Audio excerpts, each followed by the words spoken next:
Hey everybody, Jason with JMS Technical Solutions. I am and will remain your Swiss Army geek.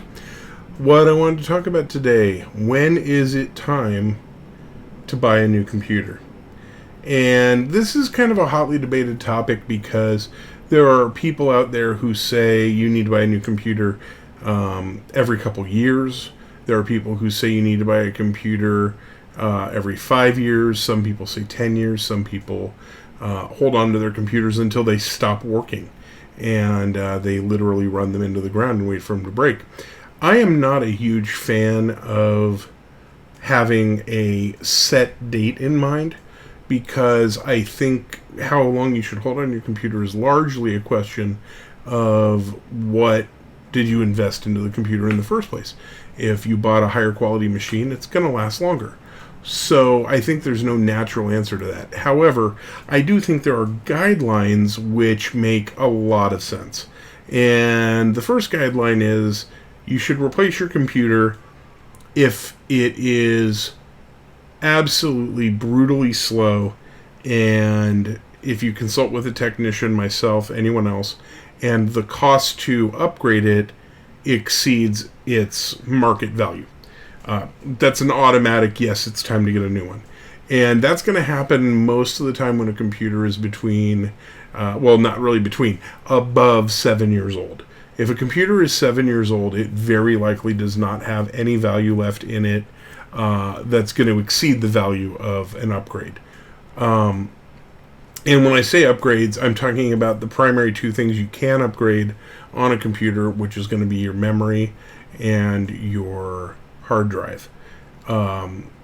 Changing out a mechanical hard drive to an SSD and maxing out the amount of memory the computer can take are both really legit upgrades to do. But again, on a machine that's 7 years old, you're kind of already past the window. The real time to do an upgrade like those things would be in the 3 to 4 year range when the computer starts to slow down, as opposed to when it's already down to a crawl. Second point and second guideline, if the computer is having regular issues where it's powering itself off, if it's becoming unreliable, if your software is crashing, especially if you're talking about a business machine. This is not as much of an issue for a person who has a home PC that they just use to shop on Amazon with or something like that. But if you're talking about a machine that you are making money from and that you're depending on to be up and running in order for your business to function, the minute that stops happening on a reliable basis, it's time to think about an upgrade. Third point is if your mouse and keyboard came with that machine and they're completely worn out, that's a pretty good sign that you've been putting that machine through the paces. And if there's no letters on your keyboard anymore, it might be time to consider an upgrade. I'm not saying that one is as much of a sure plan because sometimes you get a cheap keyboard or sometimes you just have really acidic hands. Some people, the oils on their hands are much more acidic than others and they wear the keys off faster. So it's a guideline. It's definitely not a rule. But if you look down at your keyboard or if your mouse is discolored and stained, or if it was white and now it's yellow, those are all pretty good signs that maybe the computer's getting a little long in the tooth. And then the last thing I think that is a really good indicator of whether or not it's time to upgrade your computer is if you can't, for the life of you, remember when you bought it. If it's been, let's say, 10 years, it's time for a new computer, 100%. It's almost unthinkable to me that a person would hold on to a computer for 10 years and expect it to perform well. If you understand and respect the fact that it's going to be very, very slow, but maybe all you do is look up recipes on it, something very lightweight. Maybe you check your email and that's it. Okay, I'll buy that. On the other hand, again, if this is your primary work computer, and you can't remember when you bought it, or you got this computer the day you started your business and that was a decade ago, it's time to get a new machine. Likewise, if you are acquiring a business, if you are buying somebody else's business, strongly consider getting a fresh set of machines into that business and installing all the software from scratch and starting off on a clean slate. I see this, again, often where people have inherited somebody else's baggage, and it usually does not lead to better productivity. It usually does not create a more functional environment. Quite the opposite. People oftentimes end up in that situation, and then they never dig themselves out of it. I've seen businesses that have gone 10 years past when they purchased the business using the equipment from that older business's owner. That to me is just not something that is advisable. First off, those computers are all ticking time bombs.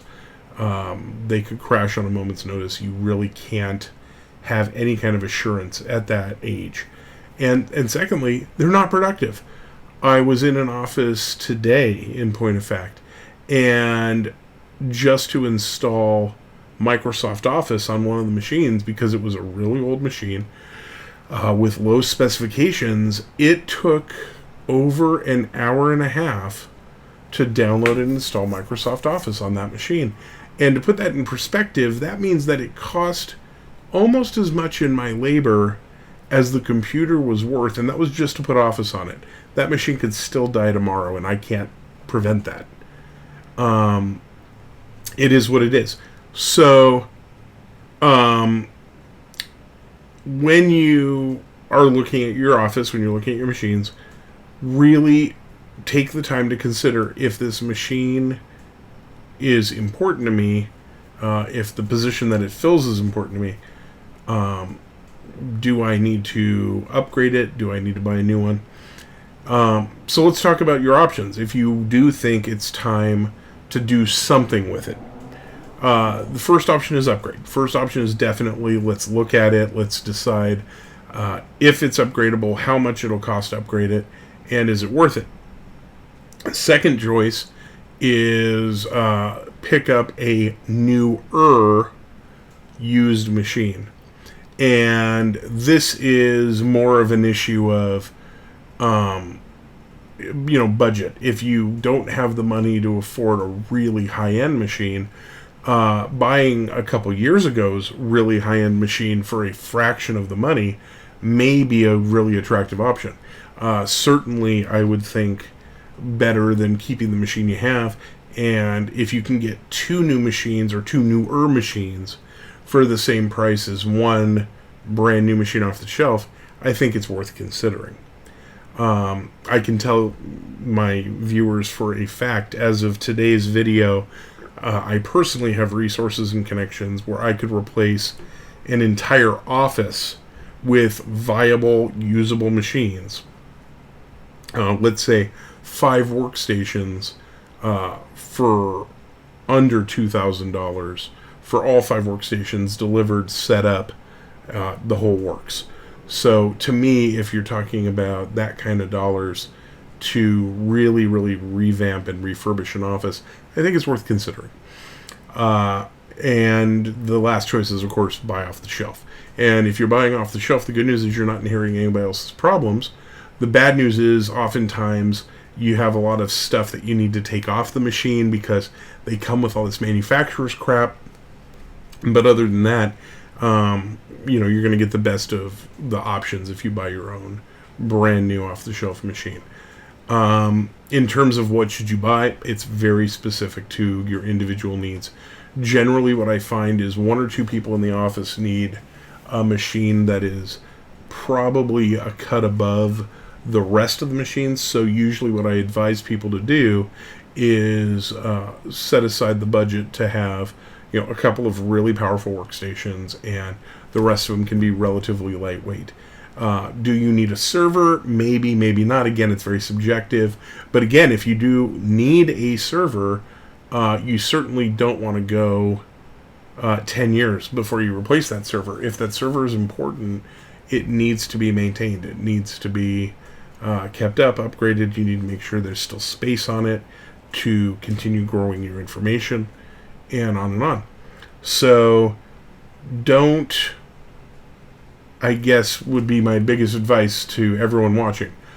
Don't sit on bad equipment until it breaks, and then you have a situation of real regret on your hands. Get yourself newer equipment before things go really south, because once they go south, then you're calling me on an emergency basis. You're having to make spending decisions that are perhaps not as ideal, and you're going to put yourself in a position where instead of spending good money, you're spending crisis money, and crisis money is always more expensive. So that's my advice for today, guys. Again, when it comes down to it, you don't have to work with me, but do work with an expert. It is rarely a good idea to run into any electronics store without somebody to advise you, or to buy anything online when you don't understand everything about the purchase you're making. Getting quality advice is always worth it. If you have any questions or comments, please put them down below. If you haven't had a chance to do so yet, please subscribe to this channel. I will be putting up other tips and tricks. And if you have any questions, don't hesitate to email me at jason@jmstechnical.com, or call my phone number, which will be listed in the outro coming up right now.